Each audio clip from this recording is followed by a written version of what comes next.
Master Jet, kaya po daw nagka-arrears kasi hindi monthly ang remittance, by quarter po daw. Pero sa atin monthly deductions po. Totoo po ba? Totoo na talagang magkakaroon ng arrears sa premiums man o kaya ay sa loan payments kung quarterly ang ginagawang remittance ng inyo pong agency. No? Kasi nga required na dapat every month mag-remit sa GSIS para sa premiums and loan payments. Every month po dapat. 10th day of the following month ang deadline. Nasa batas yan, Republic Act 8291.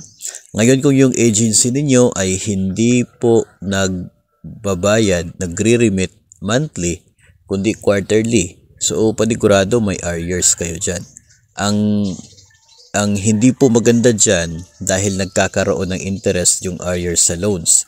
Yung arrears sa loans na yan mga master ay tuloy-tuloy yung kanyang interest as long as hindi po nababayaran ng buo.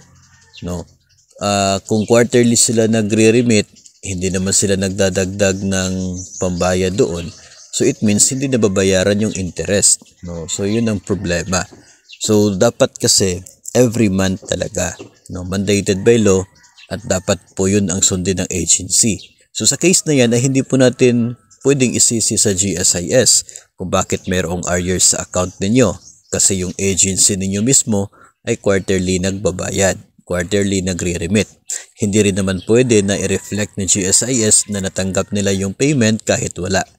Kasi yung reflected makikita natin sa GSIS Touch ay depende po sa kung ano lang yung natanggap ng GSIS na remittance from our agency.